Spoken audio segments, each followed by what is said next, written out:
महाभारत हिंदू का ही नहीं समस्त मानव जाति का ग्रंथ है। इससे प्रत्येक मानव को अच्छी शिक्षा और मार्ग मिल सकता है। प्रत्येक मानव को इसे पढ़ना चाहिए क्योंकि महाभारत में जीवन से जुड़ा ऐसा कोई भी विषय नहीं है जिसका वर्णन ना किया गया हो और जिसमें जीवन का कोई समाधान ना हो। इस ग्रंथ में देश, धर्म, ज्ञान, राजनीति, समाज, योग, युद्ध, परिवार, ज्ञान, विज्ञान, अध्यात्म और तकनीक की आदि समस्त विषयों का ज्ञान वर्णन मिलता है।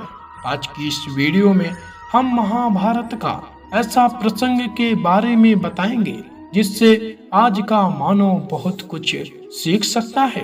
बात उस समय की है जब पांचों पांडवों को वनवास हो गया था। वनवास जाने से पहले पांडवों ने भगवान श्री कृष्ण से पूछा, हे श्री कृष्ण, अभी यह द्वापर युग का अंत काल चल रहा है। आप हमें बताएं कि आने वाले कलयुग की चाल गति क्या और कैसी होगी। श्री कृष्ण जवाब देते हैं, मैं तुम्हें इसका सीधा सा उत्तर तो नहीं दे सकता, लेकिन हाँ, तुम पांचों भाई वन में जाओ और वन में जो कुछ भी दिखे मुझे आकर बताओ। मैं तुम्हें उसका कलयुग में प्रभाव बताऊंगा। इसके बाद पांचों भाई वन में चले गए। उन्होंने वन में जो देखा वह देखकर आश्चर्यचकित रह गए। आखिर उन्होंने वन में क्या देखा और श्री कृष्ण ने क्या जवाब दिया, यह जानने के लिए इसको अंत तक जरूर देखें। श्री कृष्ण के कहे अनुसार पांचों भाई अलग अलग दिशाओं में वन की ओर चल पड़े। युधिष्ठिर भ्रमण पर थे।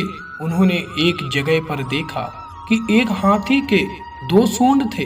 यह देखकर युधिष्ठिर के आश्चर्य का ठिकाना नहीं रहा। अर्जुन दूसरी दिशा में भ्रमण पर थे। कुछ दूर जंगल में जाने पर उन्होंने जो देखा उसे देखकर वह भी आश्चर्यचकित रह गए। वहां पर देखा कि कोई पक्षी है जिसके पंखों के ऊपर वेदों की रचनाएं की हुई हैं और वह पक्षी मुर्दे का मांस खा रहा है। यह दृश्य देख अर्जुन कुछ समझ नहीं पाया। दोनों भाइयों की तरह भीम भी भ्रमण पर थे। उन्होंने जो देखा वह भी आश्चर्यचकित रह गए। उन्होंने देखा कि गाय ने एक बछड़े को जन्म दिया, लेकिन जन्म के बाद में गाय बछड़े को इतना चाट रही है कि उसका बछड़ा लहूलुहान हो गया है। सहदेव भी भ्रमण पर थे तो उन्होंने चौथा आश्चर्य देखा। उन्होंने देखा कि 6-7 कुएं हैं जिसमें पानी तो है और बीच का एक कुआं खाली है। बीच का कुआं काफी गहरा होते हुए फिर भी पानी नहीं है। घोर आश्चर्य हुआ, ऐसे कैसे हो सकता है। नकुल भी भ्रमण पर थे और उन्होंने एक आश्चर्यजनक घटना देख एक पहाड़ के ऊपर से एक बड़ी सी चट्टान लुढ़कते हुए नीचे आ रही है। वे कितने ही वृक्षों से टकराकर उनको नीचे गिराते हुए वे आगे बढ़ जाती है। विशाल काय वृक्ष भी उस रोक नहीं पा रहे थे। इसके अलावा वह चट्टान कितनी ही अन्य चट्टानों के साथ टकराई, फिर भी वह उसे रोक नहीं सके। अंत में वह एक अत्यंत छोटे पौधे का स्पर्श होते ही स्थिर हो गई। इसके बाद पांचों भाई एकत्र हुए और शाम को भगवान ने श्री कृष्ण को अपने अनुभव सुनाए। सबसे पहले युधिष्ठिर ने कहा, मैंने तो पहली बार 2 सूंड वाला हाथी देखा। यह मेरे लिए तो बहुत ही आश्चर्यजनक था। भगवान श्री कृष्ण कहते हैं, धर्मराज, अब तुम कली काल की सुनो। कलयुग में ऐसे लोगों का राज होगा जो दोनों ओर से शोषण करेंगे, बोलेंगे कुछ और, करेंगे कुछ और, मन में कुछ और होगा और कर्म कुछ और ऐसे ही लोगों का कलयुग में राज होगा। तुम कलयुग आने से पहले तक राज्य कर लो। युधिष्ठिर के बाद अर्जुन ने कहा, मैंने जो देखा है वह तो कहीं ज्यादा आश्चर्यजनक था। मैंने देखा कि एक पक्षी के पंखों पर वेदों की रचनाएं लिखी हुई हैं, पर वह पक्षी मुर्दे का मांस खा रहा है। श्री कृष्ण कहते हैं, कलयुग में ऐसे लोग रहेंगे जो बड़े ज्ञानी कहलाएंगे, विज्ञान की चर्चा करेंगे, लेकिन उनके आचरण राक्षसी होंगे। वह बड़े पंडित और विद्वान कहलाएंगे, किंतु यह देखते रहेंगे कि कौन सा मनुष्य कब मरे और हमारे नाम से संपत्ति कर जाए। हे अर्जुन, संस्था के व्यक्ति विचार करेंगे, कौन सा मनुष्य मेरे और संस्था हमारे नाम पर हो जाए। हर जाति धर्म पर प्रमुख पदों पर बैठे विचार करेंगे कि कब किसका श्राद्ध हो और कौन कब किस पद से हटे और हम उस पर चढ़ जाएं। चाहे कितने भी बड़े लोग हों, परंतु उनकी दृष्टि धन और पद के ऊपर ही रहेगी। ऐसे लोगों की ही बहुतायत होगी। अर्जुन के बाद भीष्म ने अपना अनुभव सुनाया। भीष्म ने कहा कि गाय अपने बछड़े को इतना चाटती है कि बछड़ा लहूलुहान हो जाता है। श्री कृष्ण कहते हैं, कलयुग का मनुष्य शिशुपाल हो जाएगा। कलयुग में माँओं की बच्चों के लिए इतनी ममता बढ़ जाएगी, उन्हें अपने विकास का अवसर ही नहीं मिलेगा।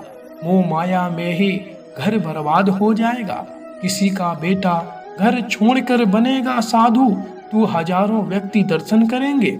यदि अपने बेटे ने साधु बनना चाहा तो रोएंगे कि मेरे बेटे का क्या होगा। इतनी ज्यादा ममता होगी कि उसे मोह माया और परिवार में ही बांध कर रखेंगे। उसका जीवन वहीं खत्म हो जाएगा। वास्तव में लड़के तुम्हारे नहीं हैं, वह तो बहुओं की अमानत है और लड़कियां जमाइयों की अमानत है, और तुम्हारा यह शरीर मृत्यों की अमानत है। तुम्हारी आत्मा परमात्मा की अमानत है, इसलिए तुम्हारा अपने स्वास्थ्य संबंध को जानना। भीम के बाद सहदेव ने पूछा, हे श्री कृष्ण, मैंने यह देखा कि 5-7 बड़े कुओं के बीच एक गहरा कुआं बिल्कुल खाली है, जबकि ऐसा संभव कैसे हो सकता है।